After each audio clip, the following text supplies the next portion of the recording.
second University of Iowa employee on administrative leave for video commenting on DEI policies. Interesting. In Iowa City, Iowa, a second University of Iowa employee is on paid administrative leave following an online video that appears to show the employee discussing recent diversity, equity, and inclusion laws and ways faculty members can get around the laws. I feel like we've watched so many videos of people at universities doing this, like in the last few months alone. I can't even remember the different universities we've seen that come out of.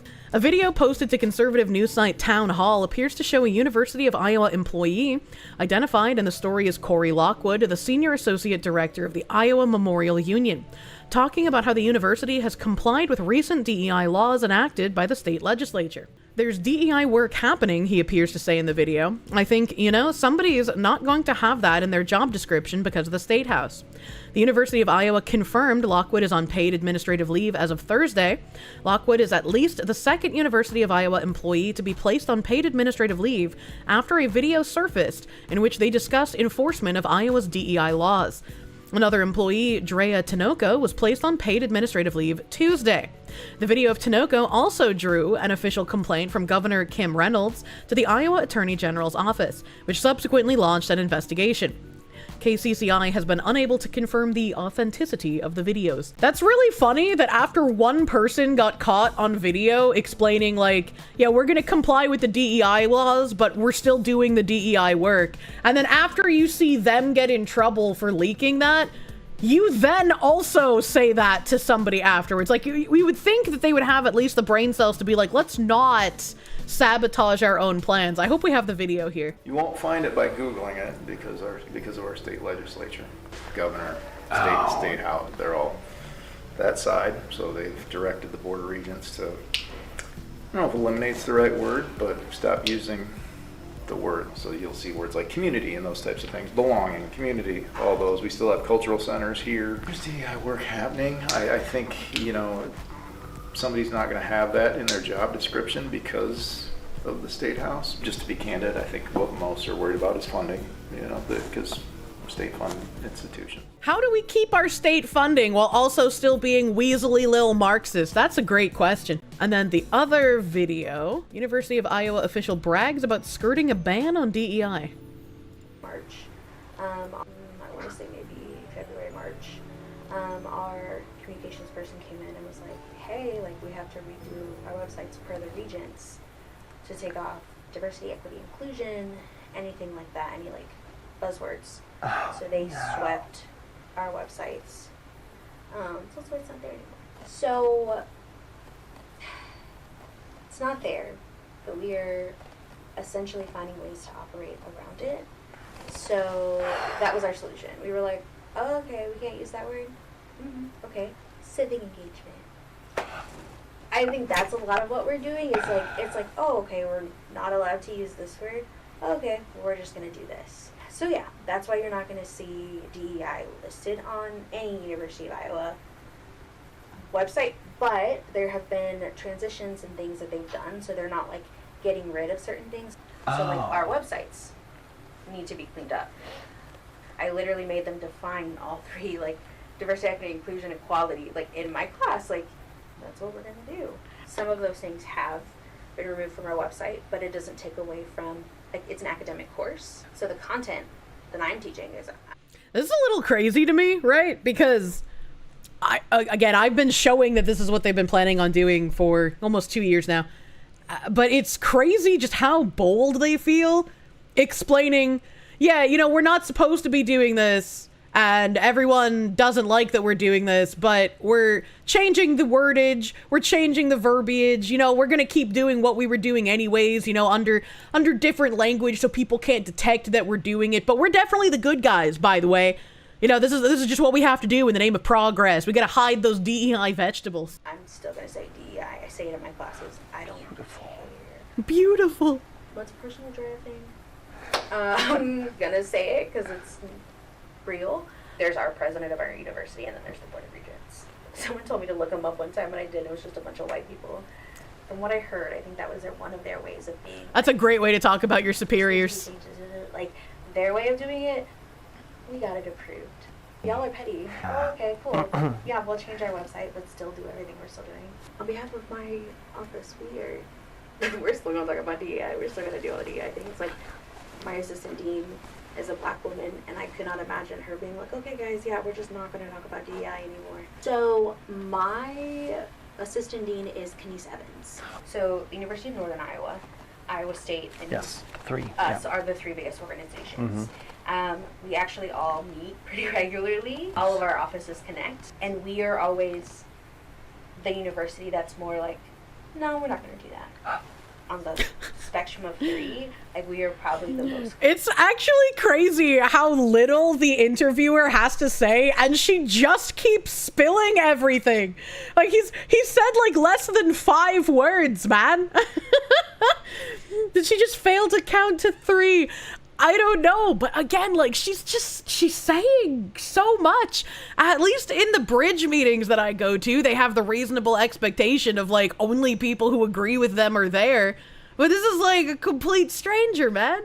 Combative, and it has to do with funding and the fact that our website just got scrubbed like this spring. I will say personally, like, I am proud of the fight, even if you aren't seeing it on some big like email chain or something like that. Like, for me, the fact that like it didn't happen until this last spring, to me, it has said a lot. So it still exists. Oh, DEI sorry. and student organizations and all of that, like, it is real. It still exists. We are still doing DEI work. We're still working with our students. I have yet to be told, like, Drea, you can't say DEI. And I'm still gonna say it. I don't know if it's just the play on the website of like, oh, okay. She is so up her own ass, man.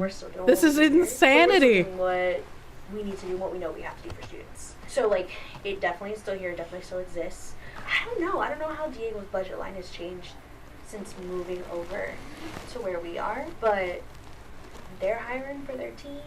They have student employees. So, like, there is money going to it. Like, people are employed for these centers.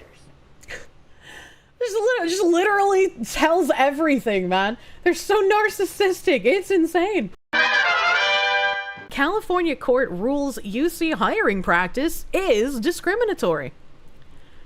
University of California must reconsider its policy barring students living in the country illegally from on-campus jobs because the practice is discriminatory.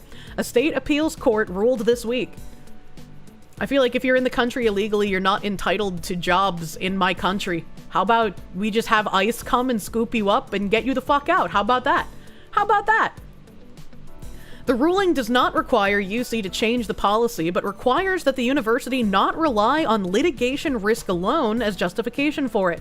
The system has 7 days to revisit its policy.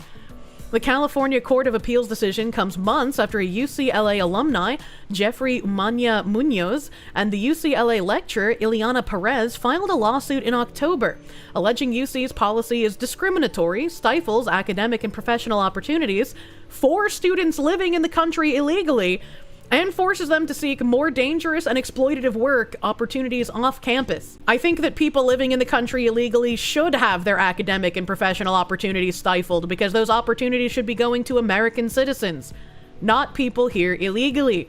And I don't really care if that forces them to seek more dangerous and exploitative work. How about we call ICE and we get them out of the country and then they won't be exploited? How about that? Not my citizen, not my problem.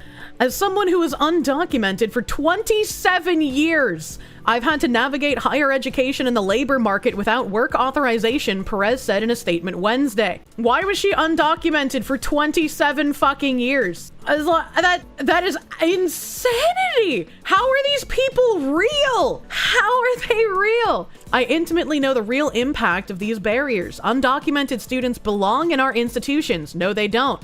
In our workforce. No, they don't. And in our future. Get them the fuck out. Fuck off, we're full. It's time to open the doors to employment so they can thrive, not just survive. They can survive in their country of origin. They are not my countrymen, not my problem. UC said it's reviewing its court ruling, but did not say whether the university would change its hiring policy. To the extent it's compliant with the law, the university continues to believe undocumented students deserve the same opportunities as our other students. UC spokesperson Stet Holbrook said in a statement Wednesday. Why would you believe this? Why would you believe someone here illegally is entitled to the same opportunities as a citizen? What kind of insane psychopath actually can say those two things are the exact same? They can go back to their home country and they can get education there. Perez and Munoz's lawsuit alleged that while the UC Board of Regents has a long-standing policy of refusing to hire students living in the country illegally for on-campus job opportunities, many students have been unaffected because the Deferred Action for Childhood Arrivals program authorized students to reside and work in the United States since its launch in 2012. So he recognizes that there's a long-standing policy of not hiring illegals. And then he's like, yeah, but we need to fix that. That needs to be fixed. This is discriminatory. Fucking DACA, bro. Yeah, DACA was a huge issue. DACA has been challenged in several lawsuits since the Trump administration first attempted to rescind the program in September 2017. DACA renewal applications are being accepted and processed, but the government has not processed new requests since 2018. And while the California DREAM Act, a financial aid application established in 2001, allowing students living in the country illegally to apply for and receive financial aid, it does not provide work authorization. This is also crazy that since 2001, taxpayers in California have been able to foot the bill for illegal aliens living here illegally to have an education. That's crazy. Imagine being a California taxpayer, man. The Higher Education Immigration Portal, which compiles state and federal data to support immigrant and international students, estimates there are approximately 102,938 students living in the country illegally who are enrolled at higher education institutions in California. Well, great. If we know that there's that many, we know where to send ICE to get them out, right? Around 64,343 are not eligible for DACA and therefore not eligible for work authorization or campus jobs. As more students who could not receive DACA, including Munoz himself, enrolled at UC and were unable to seek jobs on campus, they began to push the system to pass a policy granting them permission to work on campus. And every time they file something like this, ICE should come in and detain them. It's just that easy. Why isn't that happening? The Regents began exploring the possibility of amending the university's policy in 2023, but reversed course shortly after concerns about putting the system at risk of violating federal law and subjecting the university to fines, suspending federal funding, or criminal penalties. If you're trying to find loopholes in which to hire illegal aliens for jobs, yeah, your federal funding should be suspended. What even is this? What did they mean by this? The debate revolves around the Immigration Reform and Control Act of 1986, which prevents the hiring of people without legal status. The lawsuit argues it doesn't apply to state employees like UC, while UC attorneys argued that federal government could interpret the law to include state employees and penalize the system. Why would you want to have state government employees be illegal? I don't even understand where your logic is in that. If you're able to get someone living in our country illegally into a government position, they're basically just being fed money for life because it's incredibly hard to get fired from a federal position. And on top of that, if they can climb ladder while in a federal job, they're eventually going to be in charge of something that will just allow even more illegals to come into the country and suck on the teat. Like, we need to stop giving incentives to break the law to stay here. I know that many in our community will be disappointed that we're unable to take immediate action, said UC President Michael Drake at a January 2024 Regents meeting. As an individual, I would like nothing more than to do so right here, right now, because it is the right thing to do. However, we have a fiduciary responsibility to consider all possible ramifications of our actions. In September, Governor Gavin Newsom echoed the Regents' concerns over federal compliance in his veto of the Opportunity for All Act, a bill that would have prohibited UC, the California State University, and the California Community Colleges from disqualifying a student from employment position due to their immigration status. Even the governor is vetoing things that would have prevented illegals from getting jobs. What is even happening in that state, man? Why is Newsom not in prison again? What a great question. Tuesday's ruling found that while UC's fear of federal litigation is not entirely unfounded, it is not sufficient for UC to justify its policy barring students living in the country illegally from on-campus job opportunities. That's really funny. That's really funny that a court's like, you know what? You might be afraid of the federal government taking away your federal taxpayer funding as a education institution, but you have to hire illegals anyways. That's so fucking insane. How is Clown World this crazy, man? The ruling comes as the Trump administration freezes hundreds of millions of dollars in federal research funding to UCLA over the university's handling of pro-Palestinian protests and allegations of anti-Semitism on campus. The court also said UC's policy violates California's Fair Employment and Housing Act because refusing to hire students who lack work authorization is discrimination based on immigration status. You should discriminate based on immigration status. If they're here illegally, they get nothing. They don't get a job. They don't get an education. They don't get housing. They don't get anything. They're here illegally. Why is this so hard for people to understand? Why are there people who would want people here illegally to be given free shit and things on their dime? It doesn't make sense to me. Cornell Daily Sun here. Cornell renames the Office of Academic Diversity Initiatives to Office of Academic Discovery and Impact. Wow. That must mean they're no longer doing DEI work, right? Cornell has officially renamed its Office of Academic Diversity Initiatives to the Office of Academic Discovery and Impact as of Friday. According to an email sent to pre-professional program scholars by Kristen Dade, director of OD. The Friday email, which was signed off by OD director William Woodge Horning, Dade and the entire OD team, describes the very exciting name change forward, thinking strategically about who we are and how all students see us across campus. The new name aligns with the OD mission and vision and the key goals of the Vice Provost for Undergraduate Education, Curiosity and Connection. According to the email by The Sun, the office wanted to maintain the signature moniker of OD due to its Arabic and Swahili meaning, according to the email. OD's website states that the word refers to a cool, protected passage, route, or valley through a desert, often formed by a seasonal river. The new name highlights OD's centering of discovery for scholars as they approach and proceed through their academic journey, and the impact each scholar brings to campus, according to the email. And I think this is also a really funny example of subversion, because usually they just change the words without any thinking about how the acronym will look. But these people specifically were like, we want to keep our DEI acronym, and if we keep the acronym while renaming it, we can easier explain to other allies how it's actually just the same exact thing anyways.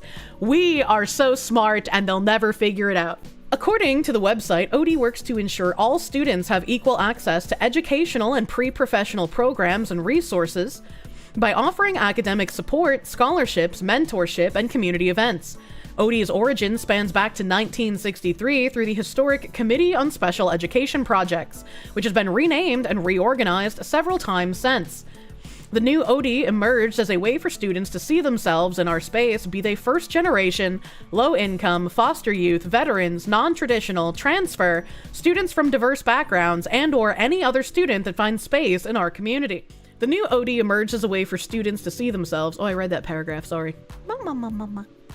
In March, the university temporarily removed its diversity, equity, and inclusion references and discrimination resources from its equal education and employment opportunity statement. However, the university quickly adjusted the statement back to its near original condition and explained the original revision as a clerical error. Our commitment to equal opportunity remains steadfast, a university spokesperson wrote in an email to The Sun. Wow, it's like nothing changed! The OD name change comes amid reported settlement talks between the Trump administration and the university to resume frozen federal funds. Which I hope when schools try to pull this fast one, he can just point to the part in the executive order where he says any name change or reiteration of DEI will also not be funded. Right, like this is why I said, like, it's great to see him putting out these executive orders on this, and it's great that he has wording in there to acknowledge that some of them do just subvert the language and change the terminology.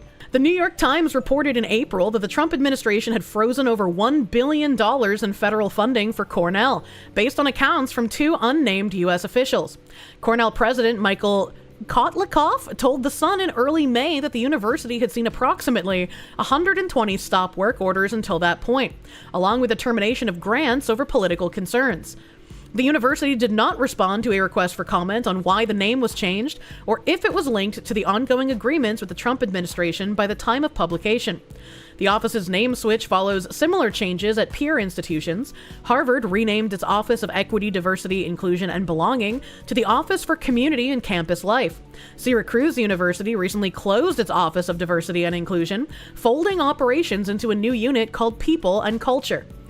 Our OD team have expertise in supporting students from all walks of life, and we look forward to doing so for the next 50 plus years, the email reads.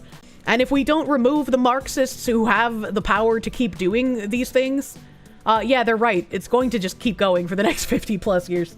Another name change, another useless platitude. Well, I mean, normal people looking at Office for Community and Campus Life or People and Culture Office, they're not going to see anything wrong with that. And if you start saying there's something wrong with that, they're going to be like, that sounds a little conspiratorial. I mean, it's just the Office for Community and Campus Life. Why would you think they're doing anything wrong?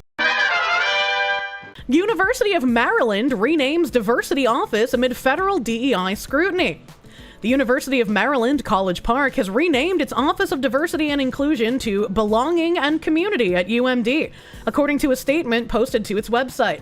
The office's new name reflects feedback from the campus's spring 2024 Belonging and Community Survey, which aimed to gauge experiences and perceptions of students, faculty, and staff, according to the statement. A university spokesperson confirmed that the change took effect on Thursday. The renaming comes as other prominent Maryland universities, including the University of Maryland, Baltimore, are facing cuts in federal funding for grants promoting diversity, equity, and inclusion. Despite the revised name, the Office General's operations will remain mostly the same. Overseeing units including the university's Bias Incident Support Services, LGBTQ+ Equity Center, Nyamburu Cultural Center, Office of the ADA Coordinator, Office of Multi-Ethnic Student Education, and Terrapin Strong Education. Wow, imagine that. Another university comes out and says, we're renaming it, but we're not doing anything different. And what are you going to do about it? Bias Incident Support Services? That sounds awful. It sounds dystopian as fuck, man. As an Army vet, you refuse to be part of or used by the DEI candy-ass freaks. I really, really hope that we can continue making noise about this and getting people to realize they're not actually changing or fixing anything, or even complying with anything. What are you going to do about it? Cut your funding. I can only hope that that threat actually comes to fruition. University of Milwaukee reaches $265,000 settlement with white employee in racial discrimination case.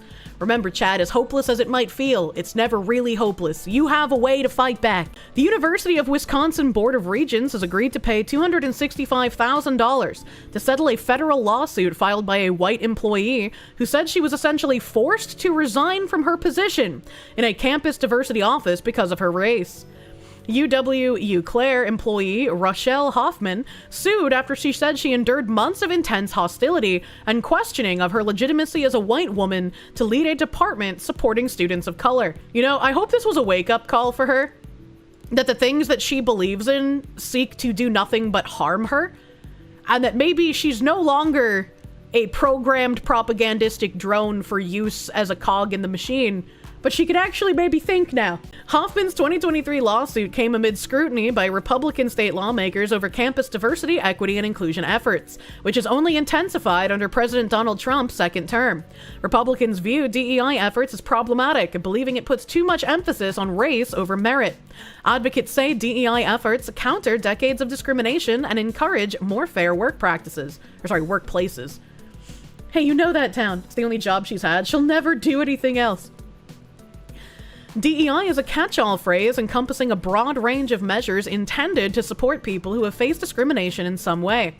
Campus efforts include offices supporting student veterans, programs targeted to students of color, and employees who serve students with disabilities. You see how they do that? They smush the race baiting in between veterans and people with disabilities. Hoffman's attorney, Michael Fox of Fox & Fox law firm, that's a lot of foxes, acknowledged the unique circumstances of this reverse discrimination case. He made clear he and his client support DEI efforts. This bitch didn't learn her lesson. This was not a case I litigated as a result of some sort of political opposition to DEI, he said. It was litigated because E.W. Claire broke the law. And when the law is broken this blatantly, it's not only detrimental to the person who loses their job, but also to the whole idea of diversity, equity, and inclusion. Hoffman said she had been honored to be selected for the job, which she said would have focused on expanding data-informed academic interventions that improved retention and graduation rates among students of color. Graduation, by the way.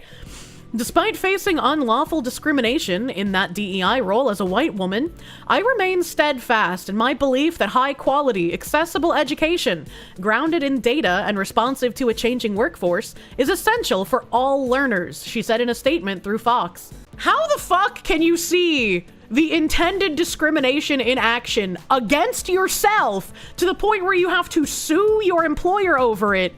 And you win, and you're still repeating the dogma of the party. I don't understand. Why are people like this? It's reverse discrimination when they're accused of it. It's anti-racism when they talk about doing it. They're just fucking racist. They are. Because there's no such thing as reverse discrimination. It's just discrimination. And once again, the actual EEOC, the Equal Employment Opportunity Commission, blatantly said on their own website that discrimination claims are not just for perceived protected classes. They're for everyone, because reverse discrimination doesn't exist. It's not real. The white liberal woman didn't learn even when they're fired because of it. Shocking news at 11. Well, it's shocking because typically when people are propagandized and they're completely beholden to an ideology, they don't realize the path they're marching down with their good intentions is actually going to be towards hell until it's the boot on their neck. She had a boot on her neck and she's still stuck to the dogma of the ideology. So it's like, if you can't even break the spell with them facing the consequences of what they purport to believe in, then like, how do you reach these people? How are you ever able to have any sort of like compromises or coming to a workable solution with someone who can't even go back on what they used to believe when what they believed caused adverse effects to them? Fox provided the Milwaukee Journal-Sentinel with the settlement agreement. The UW system declined to comment on its decision to settle. Hoffman's troubles began when the university's chief diversity officer, Olga Diaz, appointed Hoffman as interim director of the new Office of Multicultural Student Services, according to her complaint. The new office was part of a 2022 reorganization of UW-Eau Claire's DEI division. Diaz chose Hoffman because she had the longest record of service among coordinators and the highest student retention rate, the complaint said. Students at open houses questioned the hire. Some faculty did too, voicing concern about the optics of people of color being replaced by white employees. You see, that's really interesting that they worded it that way, right? This woman was given a job, and suddenly, this white woman is replacing people of color. That's a really interesting way to put it, especially when they constantly say to anyone who shows proof about discrimination to white people in these kinds of job settings, they go, why are you so upset? It's not like you're being replaced. There's a reason we call those that bring communism to countries useful idiots. This is them. Yeah, I mean, I understand useful idiots, but still, to see like the level of dedication and adherence to an ideology that also discriminates against them, it's sometimes just jarring to see, you know? The two previous directors before the reorganization were Black and Asian, according to court records. Hoffman's co-workers became hostile to her, questioning her decisions and removing her access to their online calendars.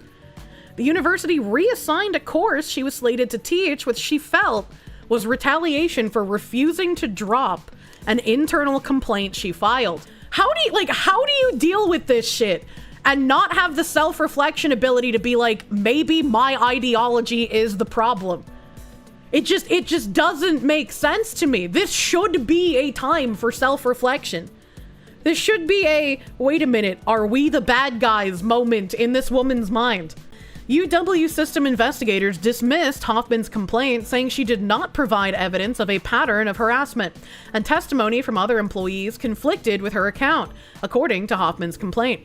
The university moved Hoffman to a different office, which she said she hadn't requested and viewed as a demotion. Hoffman's boss, Diaz, also sued, alleging she was wrongfully fired in retaliation for supporting Hoffman. Holy shit. The case is pending, according to court records. So Hoffman's boss was also penalized for supporting a white woman. That's crazy. That's crazy. How do these people have no self-reflection ability? We have a fucking Texas Roadhouse hit with civil rights complaint alleging DEI discrimination in hiring practices. You always have a way to fight back, chat. Don't let them just sweep the institutions and the corporations and win with no resistance. File your fucking suits, brother. A conservative legal group has launched a civil rights complaint against the Texas Roadhouse restaurant chain, alleging it illegally discriminates by using DEI, gender, and racial demographic criteria in its hiring practices. The complaint, filed with the Equal Opportunity Employment Commission by America First Legal, accused Texas Roadhouse of using race and gender as factors in determining who should be appointed to its board of directors, tracking employees' race, gender, and ethnicity, as well as running reputational risk, quote-unquote, to its business due to its DEI policies. AFL is alleging that Texas Roadhouse is in violation of the Civil Rights Act of 1964. The evidence demonstrates that the company's hiring, promotion, and recruitment practices violate state and federal law. The evidence also demonstrates the company has prioritized unlawful DEI programs and policies over shareholder value, the complaint alleged. You know, hot take, Texas Roadhill really went downhill when they stopped letting you throw peanut shells on the floor. I feel like if you have a peanut allergy, you just don't go to Texas Roadhouse. Okay, alright? This used to be a proper country, alright? I'm an American and I demand to throw peanut shells on the floor of my Texas Roadhouse. Texas Roadhouse wrote that it is committed to attracting, retaining, engaging, recognizing, and developing a workforce that mirrors the diversity of our guests, and provided a chart breaking down the percentages of their employees and managers who are either women or people of color in its 2024 10K annual report. That's really funny. That's really funny that they're being sued, and the complaint is, hey, look, you use all of these racial and gender demographics in hiring when you shouldn't because that's illegal, and they go, look at our chart breaking down percentages of employees and managers who are women and people of color. Oh wait, what were you suing us for again? Like, what the? Why would you present your case with that when that just robustly gives the people suing you their case? Self-awareness level 0. This is like the I know I'm doing the right thing so hard I don't even understand what's happening. The AFL filing also said that because of increased pressure from the government and investors to disclose its ESG targets, including targets related to diversity and inclusion efforts, the restaurant chain is exposing itself to reputational risk as well as the threat of potential litigation. The complaint accuses Texas Roadhouse of acting with an inappropriate disregard of your fiduciary duties to Texas Roadhouse and its shareholders. According to the Texas Roadhouse 2024 Sustainability Report, the company takes DEI factors such as gender and race into consideration when determining nominees to its board of directors, along with other factors such as board experience and financial acumen. The report also touts professional development programs geared towards identity, including a Women's Leadership Summit and African American Leadership Summit. Texas Roadhouse's policies are a relic of an era where DEI contaminated American culture with the false belief that good intentions make discrimination okay. America First legal counsel Will Skolinos told Fox News Digital in a statement. That's a really good sentence. Way to go, that guy. Most restaurants are like that these days. I mean, yeah, I can agree with you there. A lot of restaurants have slid way fucking down slope in quality. DEI initiatives have been in retreat in corporate America since President Donald Trump returned to office. Trump signed a flurry of executive orders targeting illegal DEI starting on his first day back in the Oval Office, which banned federal agencies from contracting with companies that engage in DEI policies. Companies like Disney, Paramount, and Facebook have all rolled back or eliminated their DEI programs. They haven't actually eliminated them. We know what they're all doing. Other companies, such as Costco and Apple, have resisted activist shareholder pressure to reform or eliminate their DEI initiatives. I also like how because activists have managed to embed themselves in these companies and make everything worse for everyone, it's now that these large corporations are resisting activist pressure to get rid of the initial activists who embedded themselves. I like the way they word this. Cracker Barrel, another restaurant chain, is also facing an AFL civil rights complaint over its DEI policies. The complaint alleged that Cracker Barrel's business resource groups discriminate on the basis of race and sex by only offering employment benefits to workers who fit certain demographic criteria. Texas Roadhouse did not respond to Fox News Digital's request for comment. Gonna be very interesting to see how this goes forward. Cracker Barrel looks like shit now, supposedly. I saw a tweet that showed like a renovated Cracker Barrel and it's all like a modern nightmare. It's a little sad, but you know, I never really liked Cracker Barrel that much, so it doesn't affect me. Doesn't affect me. I don't want to see them lose their identity, but I'm just kind of like, you know.